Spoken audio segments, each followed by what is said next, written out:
Putin and Trump are supposed to be talking on the telephone and about peace. It is absurd because this illusion of peace or of conversations is punctuated by some of the biggest drone attacks from Russia on Ukraine.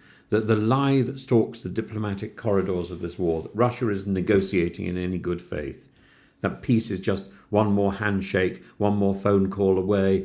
But as the drones batter the Ukrainian skies and children are pulled from the rubble, you have to name the charade for what it is, don't you? Not peace, not even the beginning of peace, but the strategic deployment of brutality. On May the 16th, Istanbul played host to the first direct talks between Russia and Ukraine in over 3 years. The optics were carefully choreographed. A new prisoner exchange was agreed, 1,000 for 1,000 deal, and Western leaders hailed it as a glimmer of hope. But it was a mirage. Within 48 hours, Russia had launched its largest drone assault of the war, deploying 273 Shahed drones across Kyiv, Dnipropetrovsk and Donetsk. It wasn't a lapse in communication, it was a message. And President Trump has announced a grand diplomatic day, calls with Putin and Zelensky, consultations with NATO leaders, and an aspiration on social media, of course, for a ceasefire to end the bloodbath. But the problem is you cannot talk peace while the bombs fall. You cannot negotiate with a man like Vladimir Putin, who, as recently leaked clips confirm, told documentary filmmakers that Russia would not compromise, would not concede, and that it had all it needed to push this war to what he calls its logical conclusion. And this was while he was showing somebody his inner sanctum and his icon covered wall in his bedroom. His logic, it seems, is total subjugation and the utter contempt for the peace which is proclaimed from those icons.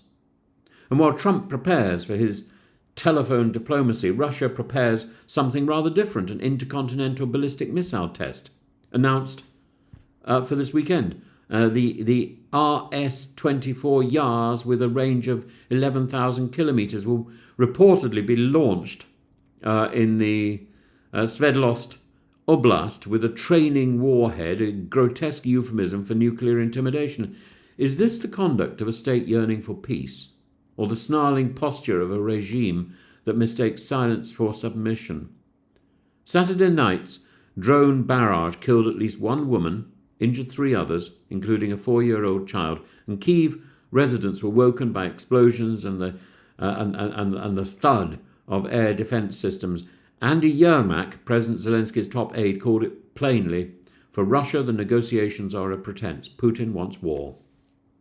This is the logic of escalation. Peace talks used not to find compromise, but to buy time, to test defences, to demoralise. And in the middle of all this, we shouldn't romanticise Ukraine's war effort as a seamless unity. On May the 16th, the commander of Ukraine's 47th Brigade, Alexander Shershin, resigned in protest at what he called stupid objectives and trembling in front of stupid generals. This isn't cowardice, it's exhaustion. It's a soldier's protest against political theatre that costs real lives.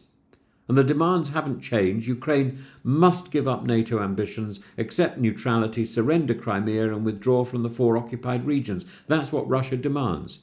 Ukraine would become a defanged state, its independence a fiction. The poodle of Russia, the poodle of the Kremlin. To meet those demands is not to end a war, it's to ratify the success of an illegal invasion as if sovereignty were negotiable and democracy optional. And European leaders, including Germany's Friedrich Merz and representatives from the UK and France, are now scrambling to coordinate a ceasefire push before Trump's call, but they risk mistaking appearances for substance. Trump says he will impose sanctions if we're going to make a deal. But Russia has already calculated the cost. Its economy is gashed, its military overextended, and still it presses on. Trump, of course, boasts of his good relationship with Putin, but the pageantry of strength doesn't equal real influence. This isn't the 1980s, and Trump is not Reagan. The Kremlin reads these signals not as resolve, but as vanity, and it exploits vanity with surgical skill. And on the same day that Russia pummeled Ukraine's cities, President Zelensky visited the Vatican. He met Pope Leo XIV, whose early days in office have been marked by moral clarity and diplomatic ambition, and the Pope offered prayers but also pressure, a reminder that even in war the Church can speak with prophetic force. It's notable that Zelensky met Vice President J.D. Vance in Rome, not Trump. The symbolism matters. Trump should have been there. If Trump really wants to make a difference, he should be seen where it matters. But he's not. He's not. So let us pretend that a call between Trump and Putin is the beginning of an end. I don't believe it will be. It is at best a conversation. At worst, it's a smokescreen behind which more missiles are launched and more children die. True peace is not made by men who test ballistic missiles in the dark while scheduling phone calls for the morning. It's made by moral courage, sacrifice, and an unwillingness to accept tyranny disguised as diplomacy.